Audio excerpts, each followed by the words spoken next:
Assalamualaikum warahmatullahi wabarakatuh.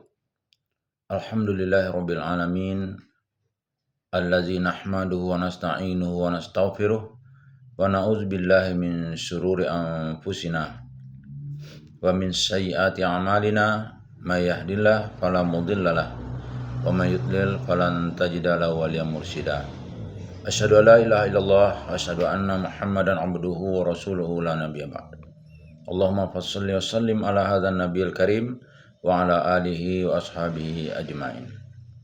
Bapak-bapak, ibu-ibu yang saya hormati serta generasi muda yang saya sayangi, baiklah, pada kesempatan yang berbahagia ini kita akan melanjutkan pembacaan buku biografi Rasulullah, sebuah studi analitis berdasarkan sumber-sumber yang otentik yang disusun oleh Dr. Mahdi Rizqullah Ahmad. Baik, kita mulai. Bismillahirrahmanirrahim.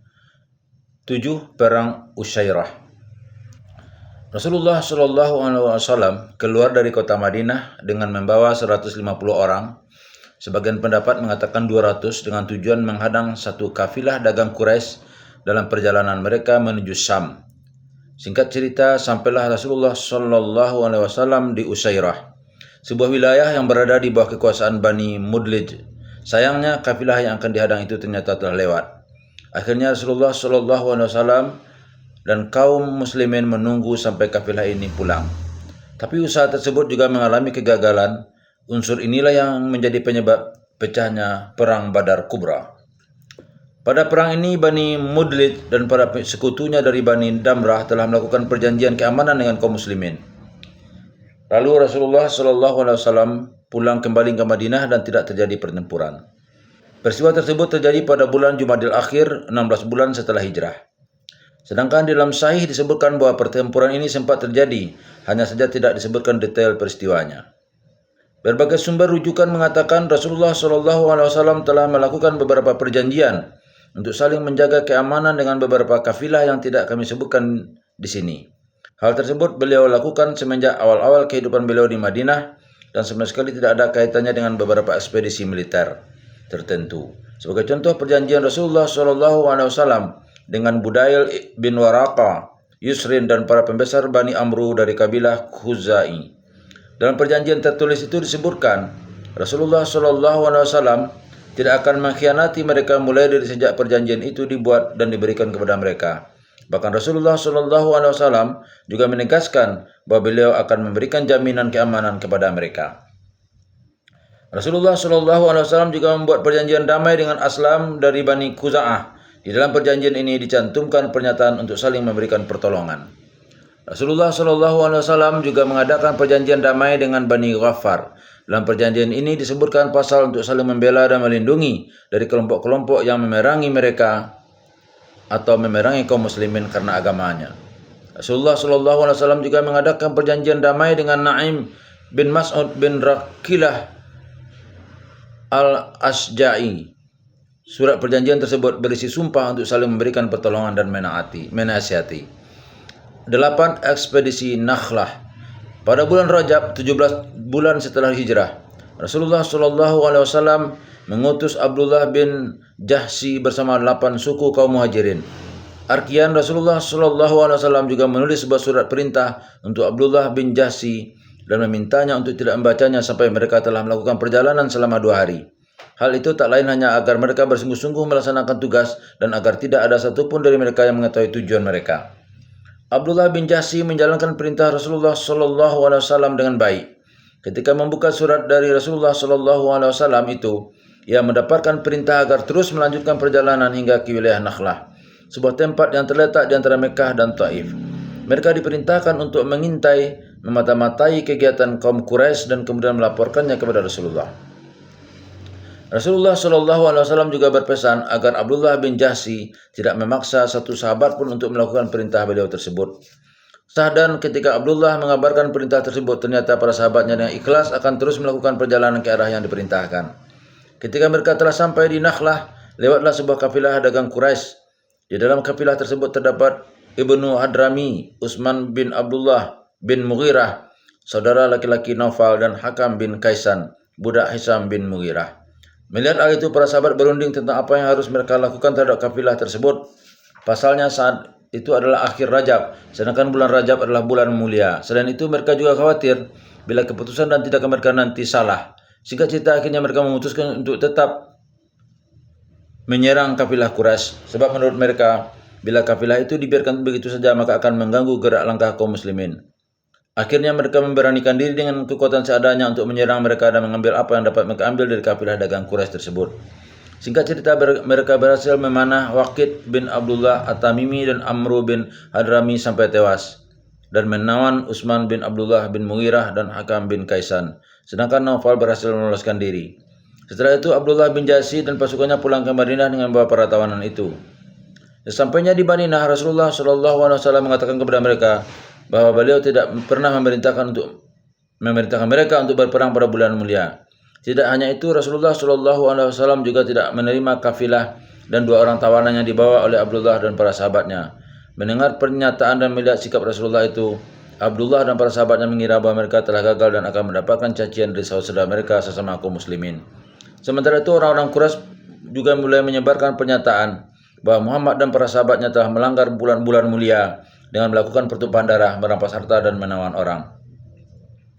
Namun ketika permasalahan ini ramai diperbincangkan khalayak, Allah berfirman, mereka bertanya tentang berperang pada bulan haram. Katakanlah, berperang dalam bulan itu adalah dosa besar, tetapi menghalangi manusia dari jalan Allah, kafir kepada Allah, menghalangi masuk Masjidil Haram, dan mengusir penduduknya dari sekitarnya, lebih besar dosanya di sisi Allah, dan berbuat fitnah lebih besar dosanya daripada membunuh. Mereka tidak henti-hentinya memerangi kamu sampai mereka dapat mengembalikan kamu dari agamamu kepada kekafiran. Seandainya mereka sanggup, barang siapa murtad di antara kamu dari agamanya, lalu dia mati dalam kekafiran, maka mereka itulah yang sia-sia amalannya di dunia dan di akhirat, dan mereka itulah penghuni neraka, mereka kekal di dalamnya. Sesungguhnya orang-orang yang beriman, orang-orang yang berhijrah dan berjihad di jalan Allah, mereka itu mengharapkan rahmat Allah, dan Allah Maha Pengampun lagi Maha Penyayang. Quran Surah Al-Baqarah 217-218. Dengan turunnya ayat tersebut, kaum muslimin dapat keluar dari kegelisahan dan kehasedian yang selama ini mereka rasakan. Bahkan dengan turunnya ayat tersebut, Rasulullah SAW juga mau menerima harta rampasan dari kafilah itu dan 2 orang tawanan yang dibawa Abdullah bin Jahsy dan para sahabatnya. Ketika bangsa Quraisy mengirim tebusan untuk membebaskan kedua orang tawanan tersebut, Rasulullah SAW memberikan syarat kepada mereka bahwa keduanya akan diserahkan setelah kedatangan Sa'ad bin Abi Waqqas dan Atabah bin Ghazawan. Sebab saat itu Rasulullah SAW sangat mengkhawatirkan keduanya bila sampai keduanya disiksa kaum Quraisy. Sebab keduanya telah tertinggal dari kelompoknya sebelum sampai di Nakhlah karena mencari unta mereka yang hilang. Hikmah dan pelajaran dari ekspedisi militer Nakhlah. Secara implisit ayat tadi menerangkan bahwa di sisi Allah berbagai upaya yang dilakukan kaum musyrikin untuk menghalang-halangi kaum muslimin dari jalan Allah membuat mereka mengingkarinya, menghalang-halangi kaum muslimin agar tidak masuk ke Masjidil Haram, mengusir kaum muslimin dari tanah air mereka, merampas harta mereka, dan merusak agama dan akidah mereka. Adalah lebih besar kesalahannya dari yang dilakukan kaum muslimin ketika berperang di bulan yang dimuliakan. Artinya, karena kaum musyrikin telah melakukan berbagai kejahatan besar terhadap hak-hak kaum muslimin, maka tidak celanya bagi kaum muslimin untuk memerangi mereka yang melakukan kejahatan besar itu pada bulan yang disucikan.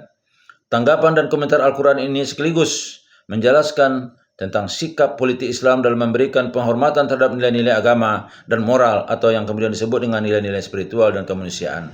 Isyarat Al-Quran itu juga menjadi gambaran bahwa Islam tidak mengabaikan unsur-unsur mulia yang menjadi pendorong para sahabat yang dikirim dalam tugas pengintaian itu untuk melakukan penyerbuan pada bulan haram tanpa harus terpaku pada kondisi real, aturan-aturan umum, dan tradisi-tradisi mulia yang telah disyariatkan atau dilestarikan. Ayat di atas juga menjelaskan bahwa manusia diperbolehkan menyerahkan keputusan hukum atas perbuatan yang dilakukannya kepada Allah bila ia merasa bahwa perbuatannya itu dipandang membawa pada kemaslahatannya. Dengan kata lain, apabila kemaslahatannya itu mengharuskan dirinya melanggar berbagai aturan dan undang-undang yang sudah berlaku umum, maka hukum dari segala tindakannya itu harus dikembalikan kepada Allah. Ayat di atas juga menjelaskan bahwa kaum kafir dan memusuhi kaum muslimin tidak perlu dikasihi dan dibalas kasihani. Pasalnya hal itu akan membawa dampak yang tidak baik bagi perjalanan dakwah Islam di kemudian hari. Pengiriman pasukan atau tim ekspedisi militer oleh Rasulullah SAW ini menunjukkan kepada kita bahwa segala bentuk tujuan dalam kehidupan ini harus disertai dengan proses ikhtiar. Selain itu dapat dikatakan bahwa strategi atau pengiriman tim ekspedisi militer ini adalah yang pertama kalinya di dunia saat itu dan belum dikenal sebelumnya oleh orang-orang barat. Maka apa yang mereka lakukan pada Perang Dunia Kedua adalah hanya menerus saja dari strategi yang pernah dilakukan Islam. Ekspedisi militer Nakhlah merupakan gerakan penyusupan pertama yang dilakukan kaum muslimin ke Mekah, pusat kekuatan musuh, sehingga tugas ini adalah tugas yang penuh risiko dan butuh pengorbanan, loyalitas dan militansi. Maka dari itu terlihat Rasulullah SAW meminta Abdullah untuk tidak sedikit pun memaksa salah seorang sahabat yang ikut bersamanya pada waktu itu untuk melaksanakan tugas ini.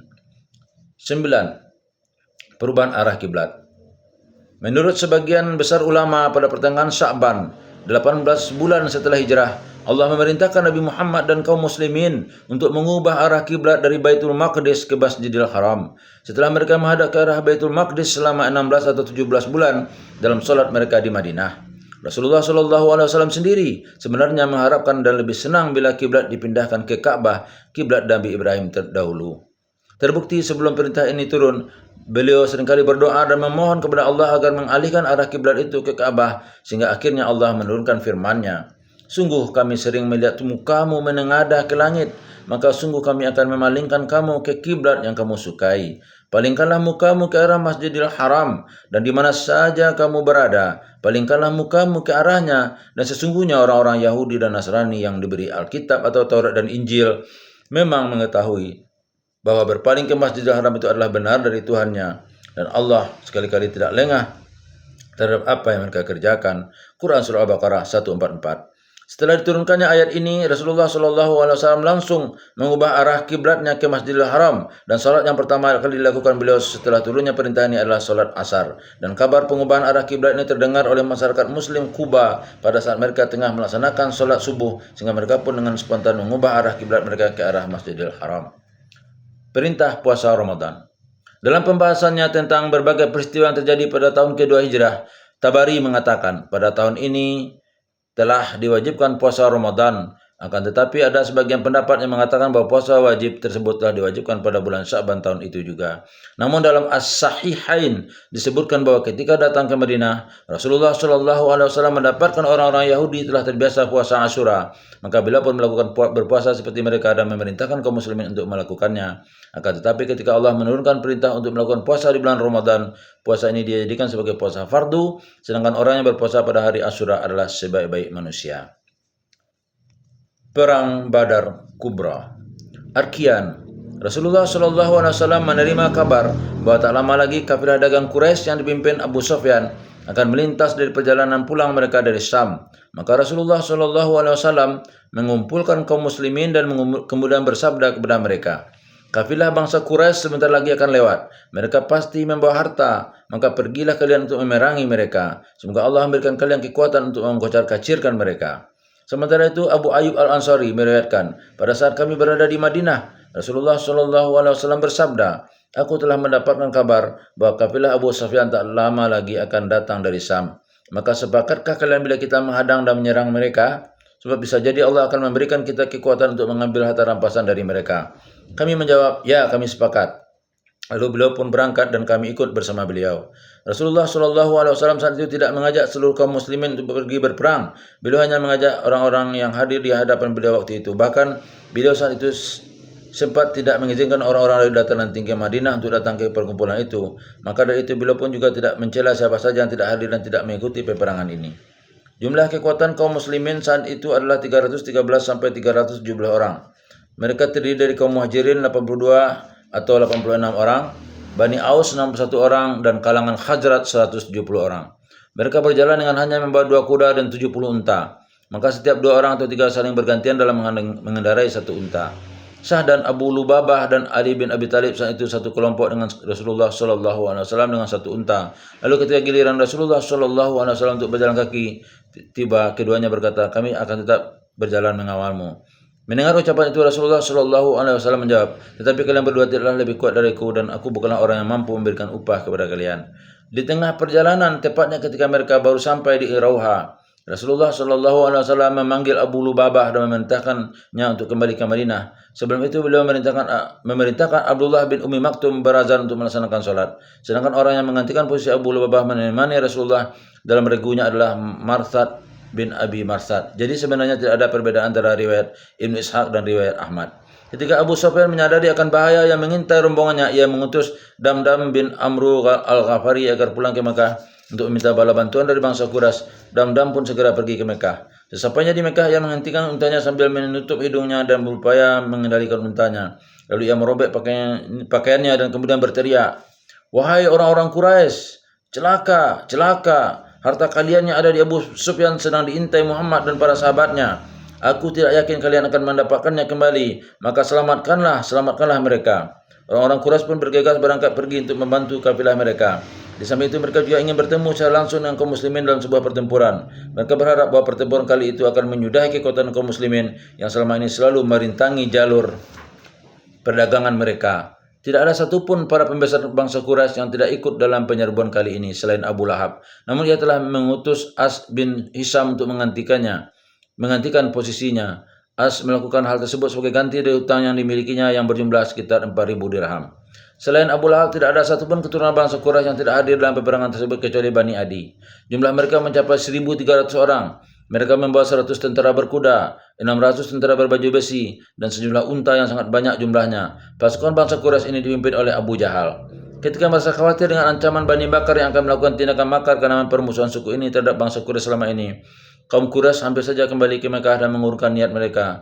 Akan tetapi tiba-tiba iblis muncul dengan menyamar sebagai Surakah bin Malik al-Madlaji, pemimpin Bani Kinanah. Ia berkata kepada orang-orang Quraisy, "Aku adalah pendukung kalian dari Bani Kinanah, dan aku menjamin tidak akan ada serangan apapun terhadap kalian dari Bani Kinanah." Lalu mereka pun dengan mantap meninggalkan kota Makkah sebagaimana diceritakan Allah dalam firman-Nya, "Dan janganlah kamu menjadi seperti orang-orang yang keluar dari kampung-kampung dengan rasa angkuh dan dengan maksud ria kepada manusia, serta menghalangi orang dari jalan Allah, dan ilmu Allah meliputi apa yang mereka kerjakan."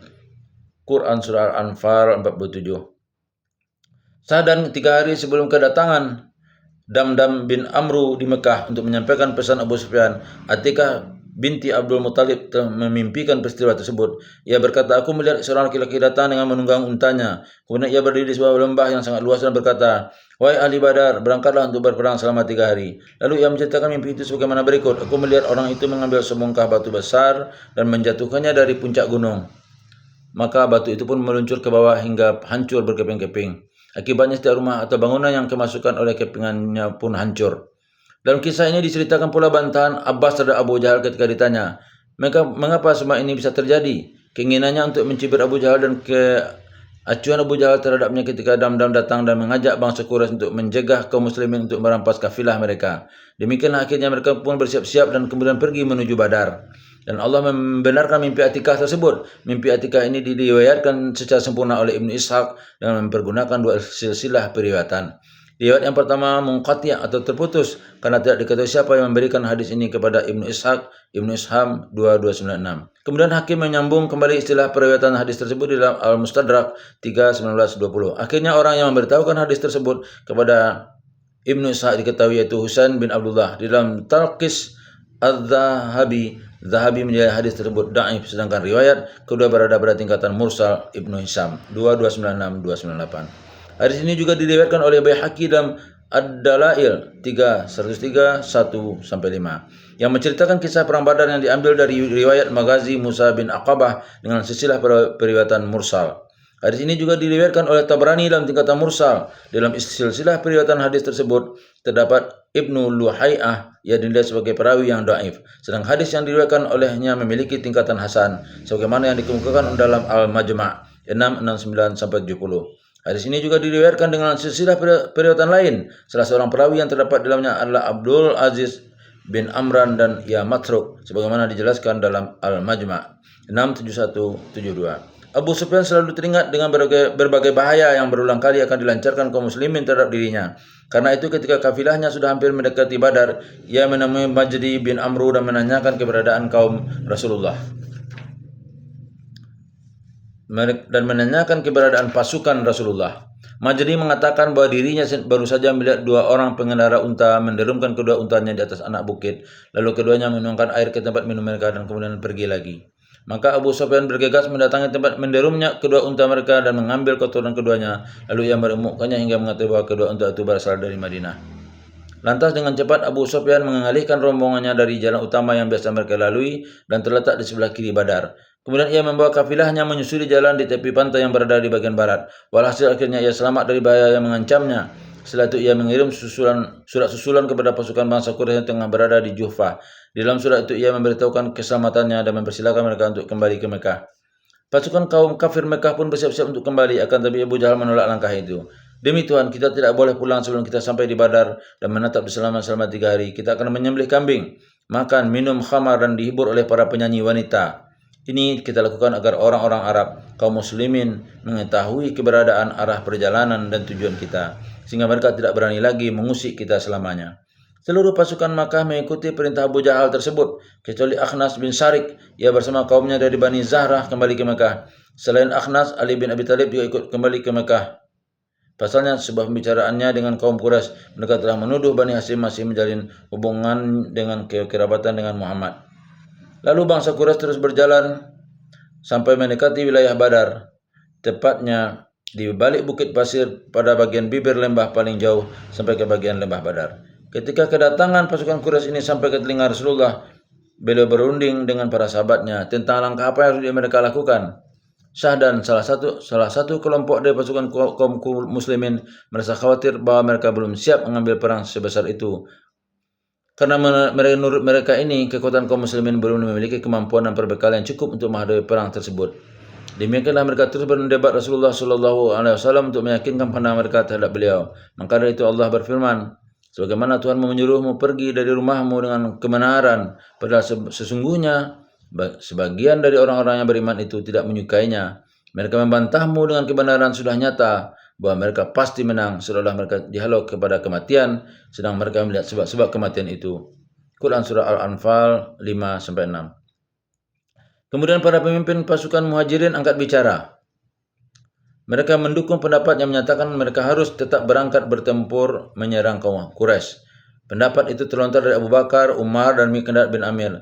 Salah satu perkataan Miqdad adalah, Rasulullah, laksanakanlah apa yang telah diperintahkan Allah kepadamu. Kami akan selalu menyertaimu. Demi Allah, kami tidak akan mengulangi perkataan Bani Israel kepada Musa.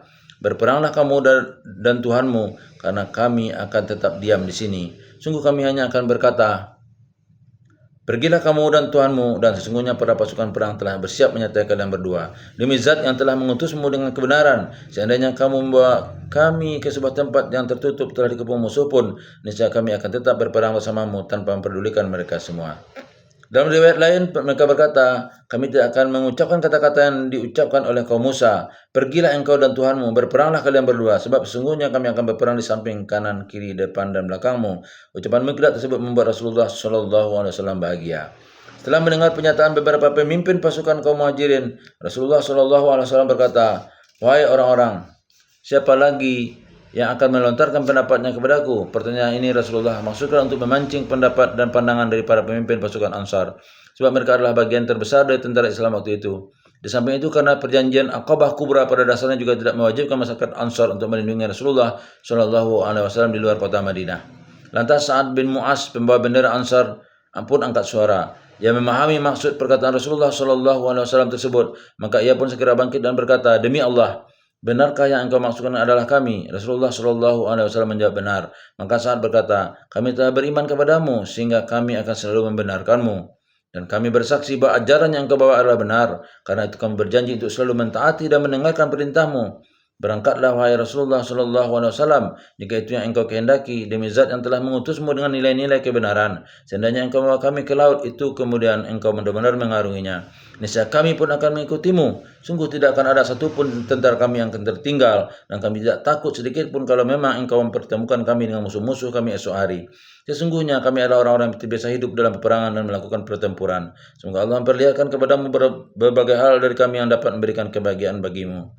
Maka marilah kita berjalan menuju berkah Allah. Rasulullah SAW merasa bahagia dengan ucapan Sa'ad tersebut hingga beliau semakin bersemangat. Kemudian beliau berkata, berjalanlah kalian menuju medan perang dan beritahukan berita gembira ini, karena Allah telah menjanjikan kepadaku akan memberi salah satu dari kedua belah pihak. Demi Allah, sekarang ini aku seperti melihat tempat kekalahan kaum Quraisy. Lalu mereka pun berangkat. Di tengah perjalanan, tepatnya di lembah Al-Wabirah, seorang laki-laki musyrik datang menyumpai beliau. Ia terkenal sebagai seorang pemberani dan kuat. Ia meminta kepada Rasulullah Shallallahu Alaihi Wasallam agar diperbolehkan bergabung dengan pasukan muslimin untuk berperang. Akan tetapi Rasulullah Shallallahu Alaihi Wasallam menjawab, "Pulanglah, aku tidak akan pernah minta pertolongan kepada seorang musyrik." Pada saat beliau berada di dekat pohon, laki-laki ini mengungkapkan keinginannya untuk kedua kali. Pada saat beliau tengah berada di padang pasir, laki itu kembali mendatanginya dan mengungkapkan keinginannya untuk yang ketiga kali. Akan tetapi beliau tetap menjawab dengan jawaban yang sama. Akhirnya laki-laki tersebut masuk Islam dan beliau pun baru mengizinkannya ikut bergabung. Ketika hampir sampai di Safra, Rasulullah SAW mengutus Bas-Bas Al-Juhni dan Adi bin Abi Zaraba Al-Juhni ke Badar untuk mengecek dan mencari informasi tentang Abu Sufyan dan kafilahnya. Riwayat lain menuturkan Rasulullah SAW dan Abu Bakar sendiri yang berangkat untuk melakukan tugas pengintaian ini. Lantas keduanya dengan seorang lelaki tua. Kepada orang itu keduanya menanyakan keadaan pasukan kaum Quraisy, namun orang itu meminta agar beliau dan Abu Bakar mengatakan terlebih dahulu siapa mereka sebenarnya. Kedua sepakat dengan syarat itu, tetapi setelah orang itu memberikan informasi yang mereka inginkan, maka laki-laki itu mengabarkan kepada Rasulullah SAW bahwa pasukan Quraisy telah mendengar kedatangan Muhammad dan para sahabatnya pada hari ini dan itu. Apabila kalian ingin membuktikan, silahkan lihat mereka kaum muslimin di tempat ini, tempat kaum muslimin saat itu berkemah, ucapnya. Kemudian ia menambahkan, bila kalian ingin melihat keberadaan kaum Quraisy, datanglah ke tempat ini, tempat kaum Quraisy berkumpul waktu itu. Setelah itu orang itu berkata, nah sekarang katakanlah, dari mana kalian berdua ini? Rasulullah SAW menjawab, kami dari daerah perairan. Kemudian keduanya langsung beranjak pergi meninggalkan orang itu penuh penasaran. Dari daerah perairan, apakah mereka dari Irak? Tanyanya dalam hati. Pada sore harinya Rasulullah SAW mengutus Ali, Zubair dan Sa'ad bin Abi Waqqas dengan disertai beberapa orang sahabat untuk mencari informasi tentang gerakan dan keadaan musuh. Kemudian di sebuah mata air mereka bertemu dengan dua orang pemuda yang bertugas menyediakan air minum pasukan Mekah. Maka mereka pun membawa kedua pemuda itu ke hadapan Rasulullah SAW. Namun saat itu beliau tengah melaksanakan sholat. Akhirnya kedua pemuda itu langsung diinterogasi oleh para sahabat. Ketika ditanya tentang siapa mereka, keduanya mengaku sebagai penyedia air minum pasukan Quraisy. Namun para sahabat belum percaya dengan jawaban kedua pemuda tersebut, bahkan mereka mengira keduanya telah berbohong, sebab mereka masih meyakini keduanya adalah budak milik Abu Sufyan. Pasalnya saat itu pikiran dan bayangan para sahabat masih tertuju kepada kafilah dagang Quraisy. Lantas mereka pun beramai-ramai memukuli dua pemuda itu hingga dengan terpaksa mengaku sebagai budak milik Abu Sufyan. Selesai sholat, Rasulullah SAW menyumpai para sahabatnya dan mencela perbuatan mereka, sebab mereka justru memukuli keduanya saat berkata jujur dan membiarkannya keduanya ketika berdusta. Kemudian Rasulullah SAW menanyakan kepada keduanya tentang tempat pasukan Mekah berada. Kedua pemuda itu menjawab mereka berada di balik bukit pasir ini, tepatnya di bibir lembah yang paling ujung. Lalu ketika Rasulullah SAW menanyakan jumlah dan kesiapan tentara Quraisy, keduanya tidak dapat mengatakannya dengan pasti. Keduanya hanya mengatakan bahwa setiap hari mereka menyembelih unta dan kambing antara 9 sampai 10 ekor. Dari sini Rasulullah SAW menyimpulkan bahwa jumlah mereka sekitar 900 sampai 1000 tentara. Selain itu, kedua budak laki-laki tersebut memberitahukan kepada beliau nama-nama pembesar Mekah yang ada dalam pasukan Quraisy. Maka Rasulullah SAW berkata kepada para sahabatnya, itulah Mekah. Ia telah melemparkan kepada kalian potongan-potongan hatinya. Rasulullah SAW mengatakan hal itu sedang menunjuk pada tempat-tempat yang akan menjadi tempat terbunuhnya pemimpin bangsa Quraisy, dan kemudian terbukti tempat kematian mereka tidak jauh dari yang ditunjukkan Rasulullah SAW. Pada malam harinya Allah menurunkan hujan untuk mensucikan kaum muslimin dan menaklukkan bumi di bawah kaki mereka. Sebaliknya, hujan tersebut menjadi bencana besar bagi kaum musyrikin. Dalam menggambarkan kondisi pada waktu itu, Allah berfirman, dan Allah menurunkan kepadamu hujan dari langit untuk menyucikan kamu dengan hujan itu dan menghilangkan dari kamu gangguan-gangguan setan dan untuk menguatkan hatimu dan berteguh dengannya telapak kakimu. Quran Surah Al-Anfal ayat 11. Salah satu nikmat yang juga telah Allah berikan kepada kaum muslimin adalah rasa kantuk yang menjadikan mereka merasa tentram dan tenang, sebagaimana tertulis pada awal ayat yang menjelaskan diturunkannya hujan. Ingatlah ketika Allah menjadikan kamu mengantuk sebagai suatu penentraman daripadanya, dan Allah menurunkan kepadamu hujan dari langit. Kisah serupa juga diriwayatkan oleh Ahmad dengan isnad yang sampai kepada Anas bin Malik. Ia mengatakan, Abu Talhah menceritakan, kami tiba-tiba mengantuk. Pada saat itu kami tengah berada di barisan-barisan kami untuk menghadapi perang Badar. Aku termasuk salah seorang yang dilanda rasa kantuk itu hingga pedang yang ada di genggamanku terjatuh, dan kemudian aku mengambilnya, namun pedang tersebut kembali terjatuh dan aku pun mengambilnya lagi. Allah juga memberikan nikmat yang begitu besar kepada kaum muslimin, yaitu dengan menciptakan perselisihan di tengah-tengah barisan musuh mereka. Tentang hal ini Ahmad menuturkan, sesungguhnya Atabah bin Rabi'ah telah membujuk beberapa orang dari kaumnya untuk meninggalkan peperangan dengan mengingatkan mereka tentang akibat dan bahaya yang akan melanda mereka. Ketahuilah, sesungguhnya kaum muslimin nanti itu akan berjuang mati-matian hingga titik darah penghabisan. Ucapnya memberi alasan. Mendengar hal itu, Abu Jahal menuduh Rabi'ah ketakutan. Sementara itu Bazar menceritakan, saat itu Atabah berkata kepada kaumnya, sesama saudara akan saling membunuh atau sama lain. Sungguh hal ini akan meninggalkan kepahitan yang tak akan pernah hilang selamanya. Maka Abu Jahal pun menuduhnya takut. Tentu saja ia tak terima dengan tuduhan itu, lalu ia memanggil saudara laki-laki dan putranya untuk bermain anggar dengan dirinya dengan satu lawan dua. Saat itu Rasulullah SAW melihat Atabah sedang mengendarai unta merah.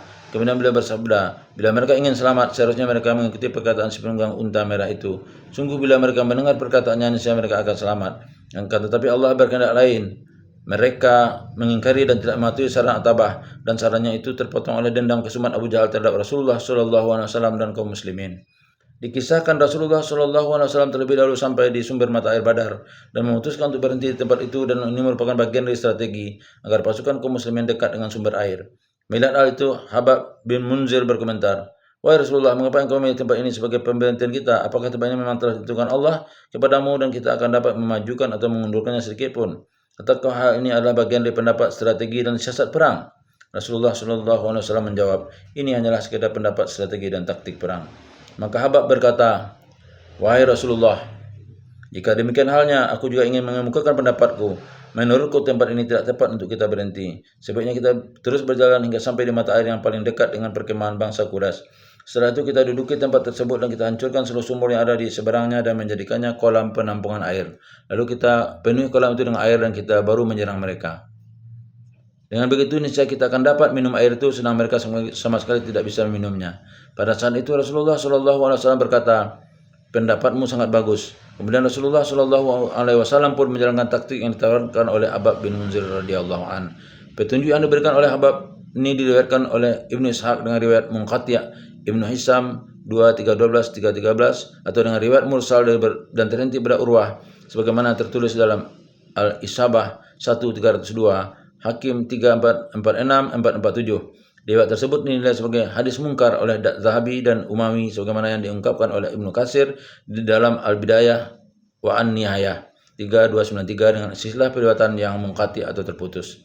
Ketika mereka telah berhasil menduduki tempat yang dimaksud, Sa'ad bin Mu'adz berkata kepada Rasulullah SAW, wahai Nabi Allah, tidakkah kami perlu membangun kamah khusus untuk tempat istirahatmu, menyiapkan hewan kendaraanmu, dan kemudian kita baru menyerang musuh kita? Sungguh seandainya Allah memberikan kemenangan dan kejayaan kepada kita atau musuh-musuh kami, maka inilah yang kami inginkan. Namun bila kenyataan yang terjadi adalah sebaliknya, maka engkau sudah siap untuk menyelamatkan diri dan menemui kaum kita. Wahai Rasulullah, sesungguhnya ada beberapa kaum yang menantimu di tanah air kita dan kecintaan mereka terhadapmu lebih besar dari kami. Sehingga bila mereka mendengar bahwa engkau berperang, niscaya mereka pun tidak akan tinggal diam. Allah pasti akan melindungimu dengan mereka, sebab mereka pasti akan memberimu pertimbangan dan senantiasa berjuang di belakangmu. Maka Rasulullah SAW pun menyepakati usulan Sa'ad tersebut. Meskipun demikian, perlu digarisbawahi bahwa saat terjadinya perang Badar tersebut, Rasulullah SAW ikut berperang aktif dan terlibat langsung dalam pertempuran. Jadi beliau tidak hanya berada di dalam kemah dan berdoa saja sebagaimana dipahami oleh sebagian ahli sejarah. Ahmad menuturkan Ali radhiyallahu an menceritakan, kalian tentu telah menyaksikan bagaimana kami pada saat pecahnya perang Badar, saat itu kami berlindung di belakang Rasulullah SAW sedang beliau terus membawa kami mendekati musuh dan beliau adalah orang yang paling berani ketika itu. Dengan isnad yang sama, sebuah hadis lain menuturkan, ketika keberanian mulai memuncak pada saat perang Badar, kami terus bergerak bersama Rasulullah SAW. Bahkan beliau adalah orang yang paling berani. Terbukti tidak ada satupun kaum muslimin yang paling dekat dengan musuh selain beliau. Muslim meriwayatkan pada perang Badar, Rasulullah SAW berkata kepada para sahabatnya, jangan ada seorang pun di antara kalian bergerak sebelum aku memberi komando. Ibnu Katsir berkata, beliau terjun dan terlibat langsung dalam pertempuran itu dengan segenap jiwa dan raga. Demikian halnya dengan Abu Bakar As-Siddiq, sehingga keduanya tidak hanya berjuang dengan berdoa dan bermunajat kepada Allah dalam kemah saja, tetapi juga turun ke medan dan pertempuran dan bertempur dengan mengerahkan segala daya dan upaya. Demikianlah setelah pada siang harinya mengerahkan segala kemampuan dan daya upaya yang mungkin dapat dilakukan untuk memenangkan pertempuran, pada malam harinya beliau menghabiskan waktunya untuk terus berdoa dan memohon kepada Allah untuk memberikan kemenangan terhadap pihak tentara Islam. Adapun salah satu doa beliau saat itu adalah seperti yang diriwayatkan dalam Sahih Muslim berikut. Ya Allah, sempurnakanlah kepadaku segala apa yang telah Engkau janjikan kepadaku. Ya Allah, berikanlah apa-apa yang telah Engkau janjikan kepadaku. Ya Allah, jika Engkau membinasakan pasukan Islam, tentulah Engkau tidak akan lagi disembah di muka bumi ini. Sebuah riwayat mengatakan Rasulullah Shallallahu Alaihi Wasallam terus berdoa sampai kain sorbannya terjatuh dari kedua pundak beliau. Kemudian Abu Bakar datang menghampiri beliau, mengambil sorban beliau yang terjatuh dan kemudian memakaikannya kembali ke pundak beliau. Setelah itu, dia pun melakukan apa yang dilakukan oleh Rasulullah Shallallahu Alaihi Wasallam di belakangnya. Setelah itu Abu Bakar berkata, wahai Nabi Allah, tidakkah sudah cukup permohonanmu kepada Allah Subhanahu Wa Taala, karena sungguhnya Allah pasti akan memenuhi seluruh janjinya kepadamu. Maka Allah berfirman, ingatlah ketika kamu memohon pertolongan kepada Tuhanmu, lalu diperkenankannya bagimu, sungguhnya aku akan mendatangkan bala bantuan kepadamu dengan 1000 malaikat yang datang berturut-turut. Quran Surah Al-Anfal ayat 9. Dan benar esok harinya Allah mengirimkan bala bantuan kepada mereka berupa pasukan tentara malaikat. Adapun doa Rasulullah Shallallahu Alaihi Wasallam pada saat perang Badar yang diriwayatkan oleh Bukhari adalah, Ya Allah, hamba memohon kepada Engkau akan janji dan perjanjian Engkau. Ya Allah, jika Engkau berkehendak membuat hamba kalah, Engkau tidak akan disembah setelah hari peperangan ini. Riwayat lain menceritakan, lalu Abu Bakar memegang tangan Rasulullah Shallallahu Alaihi Wasallam dan kemudian berkata, sudahlah Rasulullah, Engkau sudah meminta dan mendesak Tuhanmu tanpa henti. Esoknya harinya Rasulullah Shallallahu Alaihi Wasallam mempergunakan baju besi dan kemudian keluar